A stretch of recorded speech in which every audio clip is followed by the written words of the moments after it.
Morning guys, I wanted to introduce you today to the black rat snake. And these are a very common eastern woodland snake. You can see that he's got a black and tan mottled pattern. He's got some tan and white on his belly and some checkering there. This is about a 4.5 foot adult male specimen, and they get about 6 feet long. This is a beautiful snake, very docile. You can see he's not attempting to bite me in any way, shape, or form.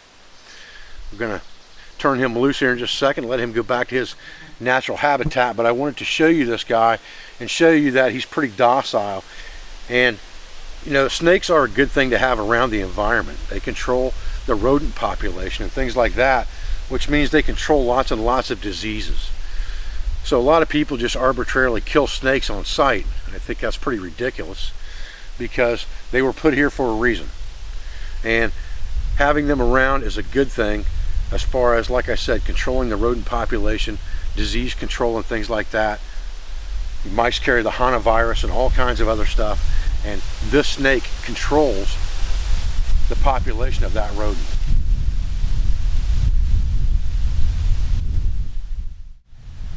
Morning folks, I'm Dave Canterbury with Pathfinder School. What I thought we'd do today is come out here in the woods and set up the Whelen lean in a little more of a woodland configuration where you're not in the open and you have to use poles necessarily for setup. I'm going to show you how to set this thing up very similar to a normal tarp. I'm going to try to do that in real time for you so you can see how quick it is to set this tent up. Stay with me. Alright, so once we've got our canvas laid out here, it's as simple as deciding how high we want our ridge line to sit. I like mine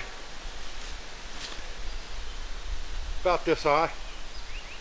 And I'm just going to take a 1/2 inch in this tree real quick so that I got something that will self-tighten on this side. Come to the other side here. And this is where I'm going to draw it tight. So I'll pull it over on this tree. Get it to the height I want it to pull it in. Draw it in just like that.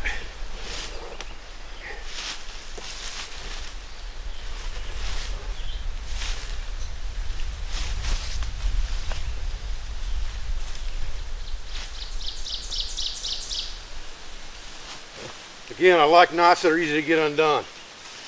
Now I can spread this ridge line on the tent across here wherever I decide I want that tent to set.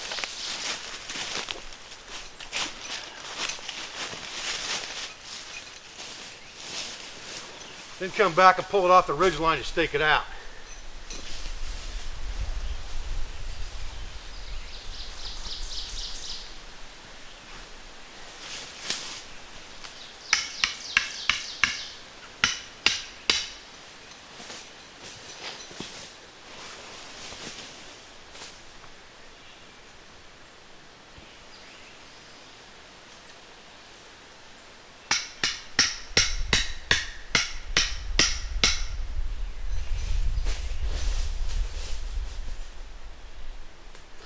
If I got a couple small bushes in the way, I got my axe to take care of that.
Now at this point, I really have a shelter already. If it's late, I come into camp, I need to get in something, I'm good right there.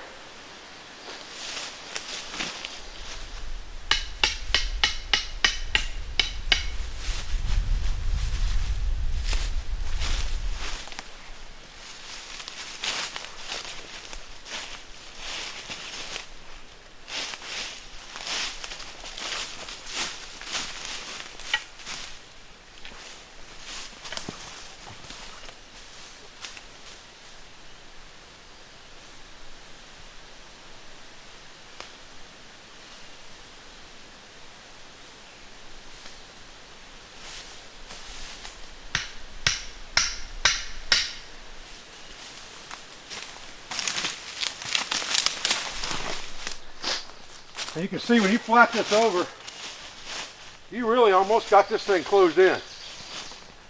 If it was going to rain, you ain't getting wet under there. There ain't no way. Put it out here in the front. Real simple like that if you want to.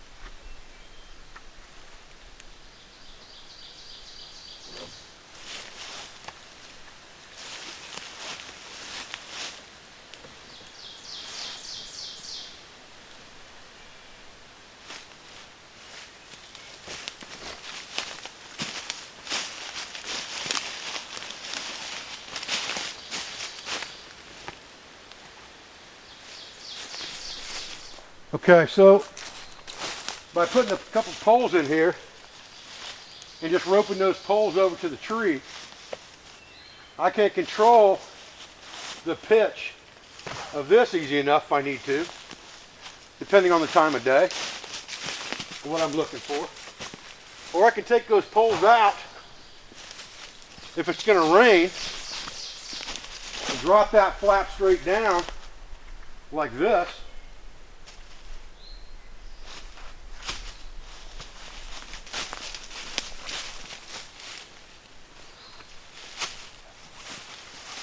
And that's going to give me plenty of protection from the rain. And then all I have to do is toggle these wings right here with a stick, which is very simple to do.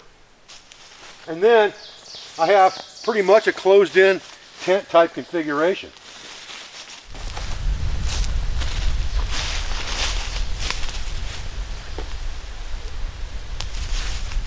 So, understanding that this is a very large piece of canvas, probably 15 feet at the wings. This is a large enough canvas for several men to sleep under at the same time in a deer camp or base camp scenario. One guy could carry the canvas and the ropes and the stakes and maybe his personal items, split the other items of food, utensils, cookware, camp tools, things of that nature can be split up between the other guys so that one guy's not carrying 60 pounds of gear. He's carrying 25 or 30, which is about the norm that most of the old timers recommended for a single tramper. 30 to 35 pounds was a comfortable load. 35 on the beginning of the trek, down to 30 after food consumption and things like that by the end of the trek was a comfortable load for most guys to carry. You got to understand that a lot of those guys that we're talking about that wrote articles that are well respected today in books and things of that nature, like Nesmick, people like that, a lot of those guys were, you know, Warren Miller, like 100 to 130 pounds and 5 foot tall or 5'2", so they didn't have a lot of bulk to carry weight. I've talked to Peter already about dropping and condensing this down to a single man type shelter. I think this Whelen's a very adaptable type tarp, and if it had a 6 or 7 foot ridge line and everything else were proportionate to that, you could get this thing down to about 7 pounds of weight, then you'd have something one guy could feasibly carry. I'm a strong believer that canvas or oilcloth is absolutely the way to go over sil nylon over the long term. If you're going to use your gear a lot, you want canvas or oilcloth, not sil nylon. If you're going to use it on weekends only or for just overnight trips, things like that, a few times a year, sil nylon will do you fine. If you're going to use this stuff all the time in harsh weather conditions and for longer periods of time, all the old timers will agree you want canvas or oilcloth. Well, I appreciate you guys joining me out here today for the second part of exploring the Whelen Lean. A little bit different configuration setup in the woods with just ropes for the most part, not so many poles and pieces. I appreciate everything that you do for me, for our school, for our family, for our business, for all of our sponsors, instructors, affiliates, and friends. And I'll be back with another video as soon as I can. Thanks, guys.